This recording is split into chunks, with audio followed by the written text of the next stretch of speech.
देश का पहला बीआरटी सिस्टम जो दिल्ली में बना था 2008 में, सिर्फ 8 साल के अंदर ही बंद करना पड़ गया। बसेस को प्रायोरिटी देने के लिए अलग लेन्स और प्रॉपर बस स्टॉप्स के साथ इसका 6 किलोमीटर का एक कॉरिडोर खुला था, जो पहले दिन से ही विवादों में घिरा रहा। सिर्फ 150 करोड़ रुपए में इसे बना पाई थी सरकार, जो शहर में पब्लिक ट्रांजिट को बेहतर बनाने का एक एम्बिशियस प्रोजेक्ट था। इसका एम तो था ट्रैफिक कंजेशन और ट्रैवल टाइम कम करना और एक ऑल्टरनेट मोड ऑफ ट्रांसपोर्ट देना लोगों को, लेकिन इससे उल्टा ट्रैफिक कंजेशन और बढ़ गया, जिससे लोग काफी नाखुश थे। एग्जीक्यूशन सही नहीं हो पाया इसका, जिससे इतना विरोध हुआ कि सरकार ने भी चैन की सांस ली इसे बंद करके। जो 14 और रूट्स प्लान भी थे इसके, उसे भी जल्दी रद्द करके इसे एक इतिहास का पन्ना ही बना दिया। क्या इसे बचाया जा सकता था कुछ सुधार करके, या बीआरटी सिस्टम ही सूटेबल नहीं था दिल्ली के लिए? और क्या नहीं करना चाहिए एक बीआरटी सिस्टम बनाते वक्त, इसके लेसन्स लेने भी काफी जरूरी हैं, जो हम आगे जानेंगे।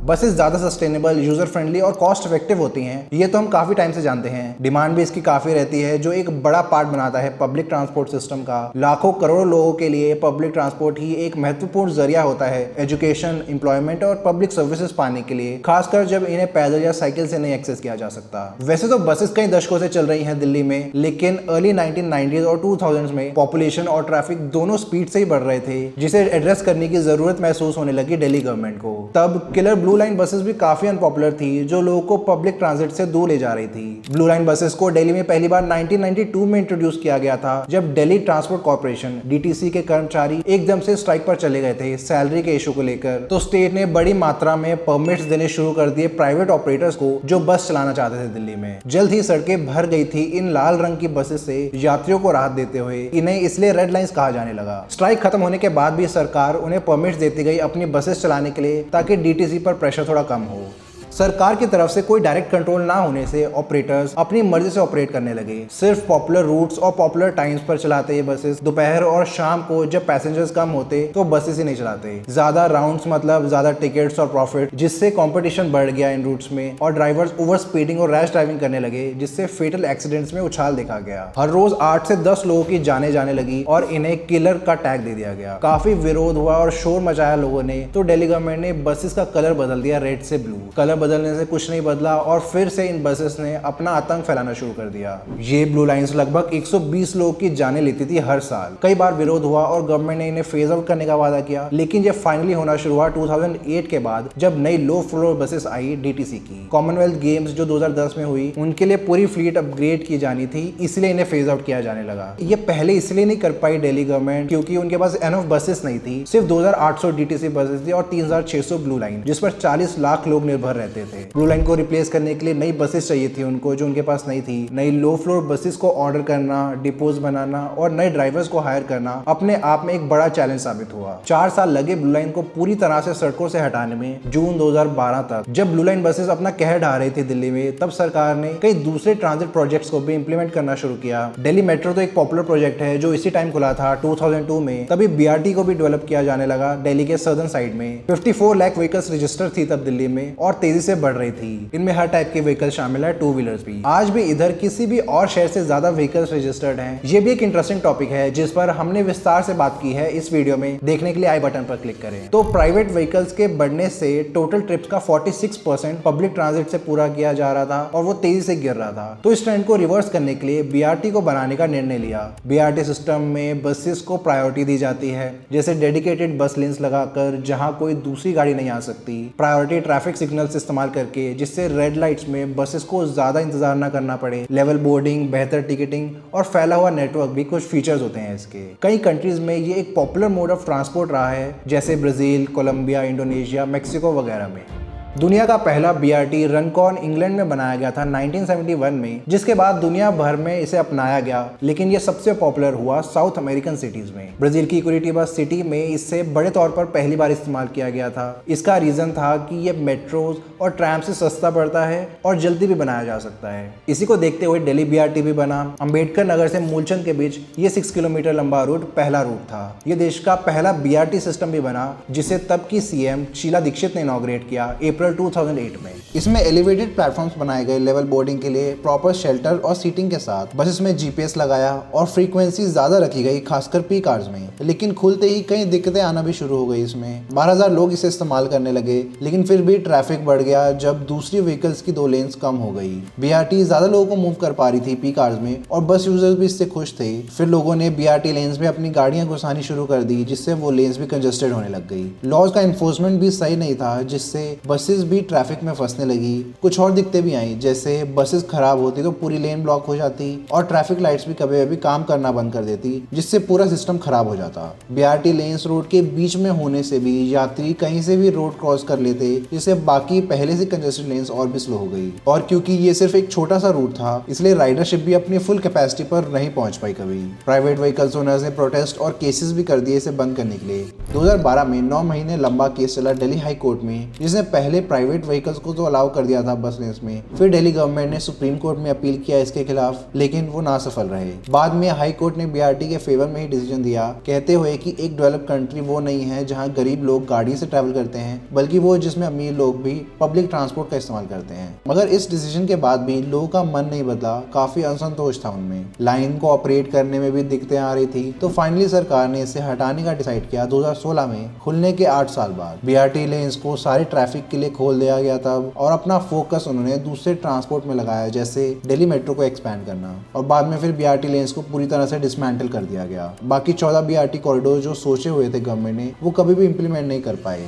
क्या इसे बंद होने से बचाया जा सकता था कुछ सुधार करके, या बीआरटी सिस्टम ही सूटेबल नहीं था दिल्ली के लिए? शहर में पब्लिक ट्रांजिट को बेहतर बनाने के लिए इसकी जरूरत है, या सिर्फ मेट्रो ही काफी है? इससे कुछ लेसन हम ले सकते हैं फ्यूचर के लिए। पहला तो कि कॉरिडोर काफी छोटा था, सिर्फ 6 किलोमीटर का, जिसके बाद बसेस दोबारा नॉर्मल ट्रैफिक में मिल जाती। ये रूट काफी नहीं था बीआरटी को प्रॉपर्ली टेस्ट करने के लिए, जहां एवरेज यात्रा 10 किलोमीटर की होती है दिल्ली के पैसेंजर्स की। जो इसका प्लान था 14 किलोमीटर तक एक्सटेंड करने का, वो भी कभी नहीं हुआ। कुछ दूसरी इंडियन सिटीज जिन्होंने बाद में बीआरटी सिस्टम अपनाया, वो काफी बेटर परफॉर्म कर रहे हैं, जैसे अहमदाबाद, भोपाल, इंदौर वगैरह, जिन सब का नेटवर्क 100 किलोमीटर से बड़ा है। दूसरा, बीआरटी लेन्स में हर टाइप की बसेस अलाउ कर दी गई, अलग अलग साइजेस, यूटिलिटी और शेप्स की। इससे भी कंजेशन बढ़ा, और अगर कोई बस खराब हो जाती बीच में तो पूरा सिस्टम रुक जाता। तीसरा है सिस्टम को इस्तेमाल और नेविगेट करने के लिए ट्रेनिंग और अवेयरनेस देना। इसके अलावा जब बीआरटी लेन्स बनने के बाद बाकी ट्रैफिक के लिए लेन्स 3 से 2 हो गई, तो प्राइवेट व्हीकल्स वाले कम्यूटर्स के हिसाब से ट्रैवल टाइम बढ़ गया, लेकिन बीआरटी यूजर्स के लिए ट्रैवल टाइम 40% से घटा, यानी ऑलमोस्ट आधा पहले से, जो कि इसकी सबसे बड़ी अचीवमेंट थी। ज्यादातर एक्सपर्ट्स की माने तो बीआरटी भी काफी लाभदायक होती है अगर उसको अच्छे से बनाया जाए, खासकर उन जगहों में जहां मेट्रो बनाना फिजिबल नहीं होता। वैसे ही दिल्ली बीआरटी को भी बेहतर बनाया जा सकता था कुछ चीजें करके,